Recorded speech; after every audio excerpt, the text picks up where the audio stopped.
So today is just a day of exploring, kind of seeing what's out and about. The fishing hole that I've been fishing for the last few weeks, the snow's melted and suddenly it's got really popular. So not so remote anymore, so I got restless. I think this is probably just going to be a long walk without any real payoff at the end.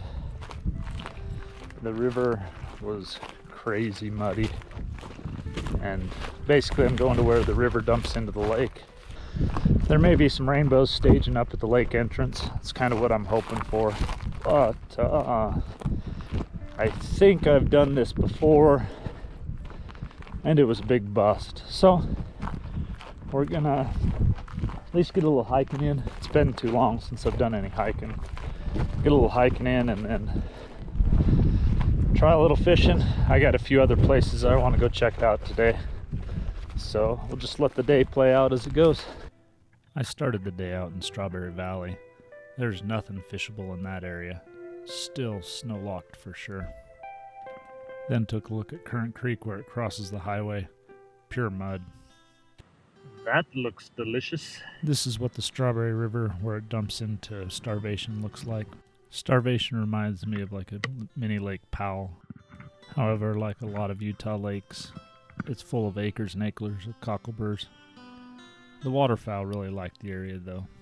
This one didn't make it. So I think I'm going to backtrack over here, cut along the bank, work my way over to where the ice is just coming off. That mama flying around over there, she was sitting on this nest. If I'd known she was here, I would have gone a different way. But yeah, pretty cool. Spring is definitely here. I spent like a half hour working my way to the lake shore. Waterfowl were just flying around like crazy. It's clearly spring. Walking under these cliffs made me a little nervous. Every single rock on the ground fell at some point.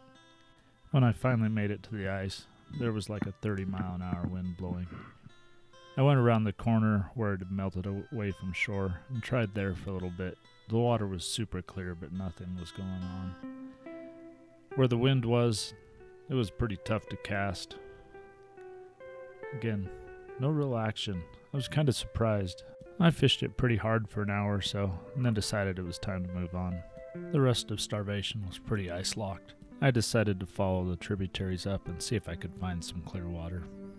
Here, after 30 miles or so, you can see it's starting to get a little better. Finally, I found some clear water and started fishing some water I've never actually fished before. It was beautiful water, and best of all, there was no one else around.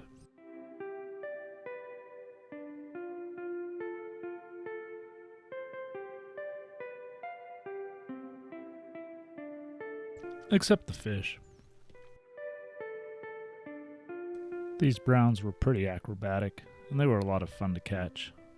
They were a little on the skinny side. It had been a long, hard winter, but all in all, pretty enjoyable.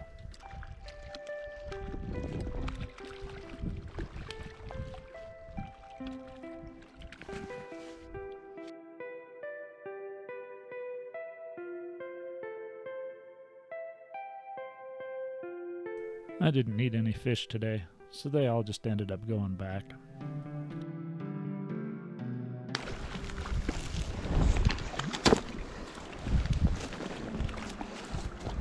It wasn't fantastic fishing, but it was very steady. And it was really nice to fish some water I hadn't fished before. That's a nice fish. That's a nice little fish. Like the pheasant tail, huh?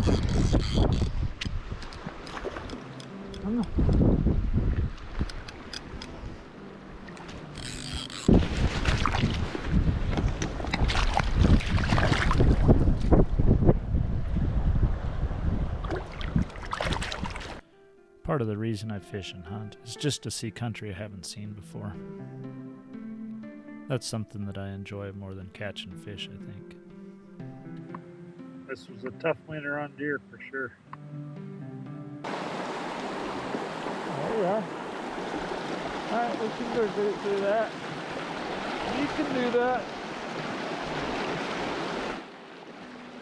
Aside from the library posted at the access point, there wasn't a lot of evidence that anybody else had fished here in quite a while.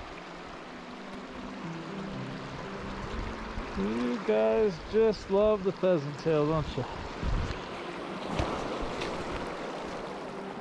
Just love the pheasant tail.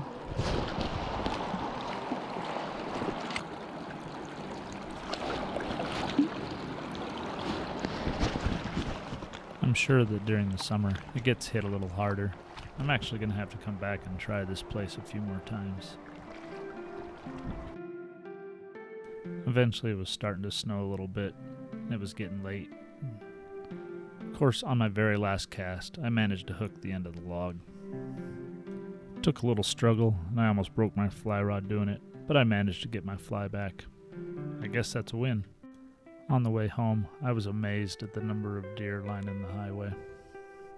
Normally this time of the year, I'm doing a lot of hiking, but because of the hard winter, I've made the choice not to.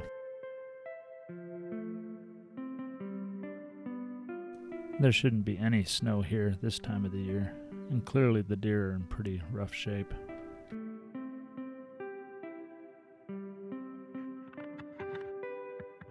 I think I've made the right choice leaving the animals alone. However, give it a month or so, and I'll be hitting the hiking pretty hard.